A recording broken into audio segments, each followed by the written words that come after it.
Video ko yun.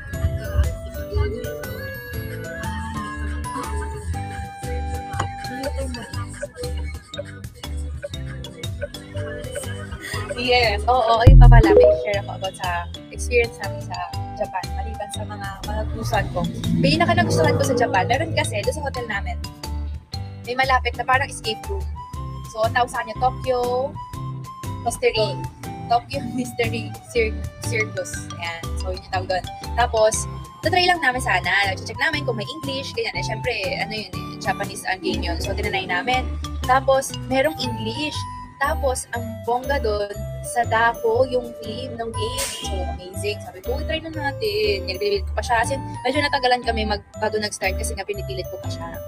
Tapos ayaw niya. Tapos sinabi ko na lang, sabi ko, sige, hindi ka na magla-ride hindi ko na kita pipilitin sa Universal, sumakay ng ride. So, napilit ko siya magsadako.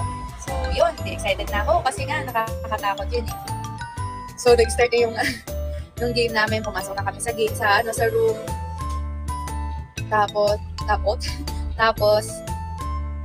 ano ba yung una nun?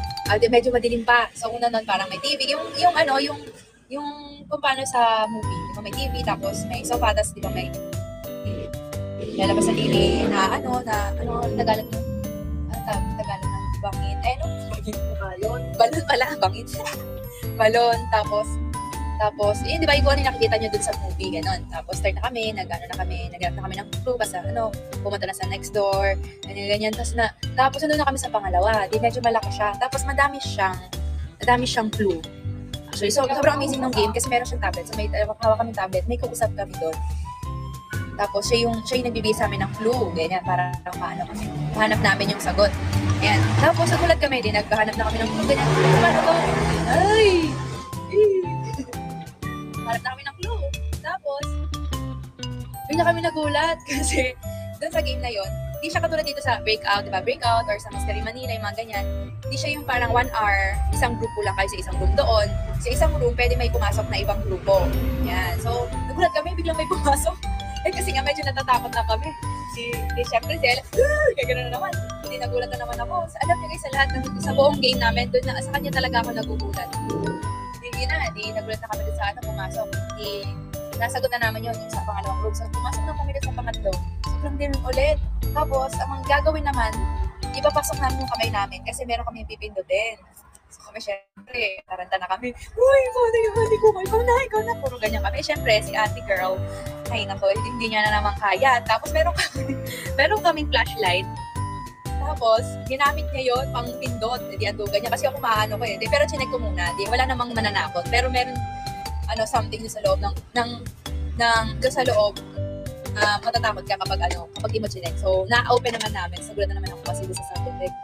Tapos, yung pangalawa na, ito na yung pinaka nakakatakot na part. So, nakita kaming balon. Ayan. May nakita kaming balon. Kami, lalabas na sa doko. Sabi kami dalawa, gaganyan na kami. So, ayaw na namin pumasok. Pero, nandun pa kami sa malayo. So, biglang lumabas siya. Tapos sabi niya, shit, natatakot na kami. Yung isa naman, nandun sa likod ko lagi. Kasi nga natatakot na siya. Yan, so, lumabas lang siya. Nagpakita lang siya. Gusto niya lang ma-expose. Ganun. Tapos, bumasok lang. Oo, bida-bida lang si Sadako. Tapos, umalis na siya ulit. Tapos, nag-open na yung gate. Tapos, sabi niya, mauna ka na. Kasi, syempre, wala tayong choice. Mauna na naman si sis. So, nauna ako, ganyan-ganyan. Tapos, basta nakakatawa yung kung paano kami dalawa. So, sa likod ko siya. So, kakainis pa sa kanya kasi siya yung naghahawak ng flashlight. Si bakla, sa sobrang takot, wala kami makita kasi nakahawak siya sa akin. Tapos, yung flashlight na dito. Sa floor nakatapat. So, hirap kami maglakad. Sabi ko, ano ba yan?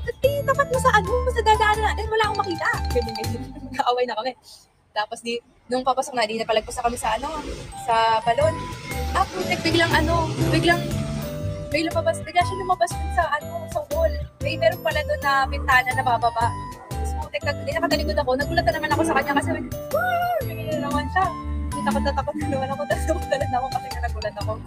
Tapos, dead man na. Sumunod kami sa next room. Tapos yung next room, medyo madilim din. So, pagpasok mo, medyo may hallway pa. Tapos, ang makikita mo agad, mannequin siya na nasa table, nakaganon siya.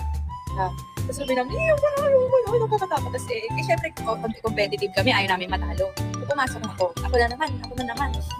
Sabi niya, ikaw muna, susunod ako kapag ano mo. Hindi yun, nakapasok na ako, so safe naman. Ginanon-ganon ko yung mannequin. Nagano'n ako. Hindi siya, sabi ko, okay siya, hindi siya gumagalaw. Sabi ko, okay. Tapos, di yun, nabasa-basa na kami ng mga clue, ganyan-ganyan. Tapos sabi, i-open daw yung, basta may picture daw, tapos i-gaganyan siya. I-open niya. So, pagkabukas namin, i-open daw yung next picture na nakita namin doon. So, basta kami. Tapos, nung last nung bubuksan na namin yung last picture, putik lang may lumabas na na mukha, ganun, ito lang yung kita, kagilaw. Nagulat na naman kami. Tapos, hindi naman ako nagulat ko sa nagulat na naman ako kay Ella kasi hindi ako nakatingin. Tapos, hinalik ko ulit. Sabi ko, nagulat ako. Di, yun na. Mahaba yung roommate, guys. Tapos, nakalabas na kami. So, dun kami, parang merong mga 5 minutes na waiting. Mag-wait kami. So, nandun kami sa waiting area. Tapos, magbubukas ulit yung door after parang maayos natin na. Tapos, pumasok na kami. Isa pang room na, sabi doon, ay kasi may mga mirror, parang 5 yun. So, parang dito, ganyan. So, 5 siya. Tapos, sabi sabi doon, parang hawakan daw yung dalawang tali. Parang hair siya, pero tali lang siya doon. Sabi, hawakan daw sila. Pero bago namin ginawa yun, sabi ko, natignan mo muna yung gilid-gilid kasi baka may lumabas na naman. May open na naman na wall. So, sinag ko, sabi ko, shit, ayun na yun, sabi paano, ganyan ako. Tapos, ang hinawakan ko, yung wala doon sa may tapat ng mirror na meron magbubuksan na ng wall. So, dito ako sa may malapit lang sa amin. Tapos, puti bigla siya lumabas. As in, palapit siya sa amin. Gumagano siya. Tapos sabi ni Ella, hindi ka totoo. Tapos sabi ko, oo na, nakakatakot ka na. Sige na, tama na. Ganun. Tapos namigil naman siya. Tapos ako kami ng tao, dalawa. Dito na nga, nandun na kami sa waiting area. Pumunta na kami sa washroom. Tapos sa washroom, ang daming ulo. So, kaganon. As in, yung pants sa dako. Tapos, anong gagawin namin dito kasi hindi na yung last step. Pag nakuha mo yung mga clues doon, makakapunta ka sa last part, tapos malalaman mo kung paano. Tapos, may isang door doon. Tapos, binuksan namin, tapos merong katawan, parang mannequin siya. So, parang patay siya, ganyan. Tapos may chest. So, sabi nga doon, hanapin daw yung chest. So, pinopen ko, merong isang chest doon. Ayan. Tapos parang nakalagay doon, put together.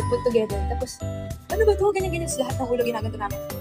As in, ginaganon namin kasi, ito ba, ganyan kasi baka mamaya may lalabas na namang multo. So, lahat binabatukan na namin, para wait lang. Nabatukan namin para hindi kami magulat, ganyan. Tapos, yun yung last namin nalaman, put together. So, pumunta na kami sa next door, sa next room. Tapos yun yung pinaka-last. Yung TV, tapos sofa. Tapos lumabas ulit yung video. Tapos parang sabi, i-maintain yung gesture. This naman, gesture. Akala ko naman, gagana na. Tapos di pa ako, ito na, naka-maintain na ako. Tapos kasi natatakot na siya. Tapos, hindi na namin nasagutan. Bigla na nagulat na naman ako sa kanya. Muntikan pa siya may injured dahil sa amin. Kasi sabi niya naman, gano'n na naman siya para siyang pipi. Tapos yun, nagulat ako. Tapos sa patalon ako papunta sa kanya. Tapos, kung hindi kami mas nahawakan niya kami. Tapos yun, natalo kami doon. Parang 99% na kami. Hindi pa namin nasagutan yung last part. Tapos ang magaling, pag nasa last pa, pag nakalabas ka na, pwede mo makita yung sagot. Natapos na po yung live show.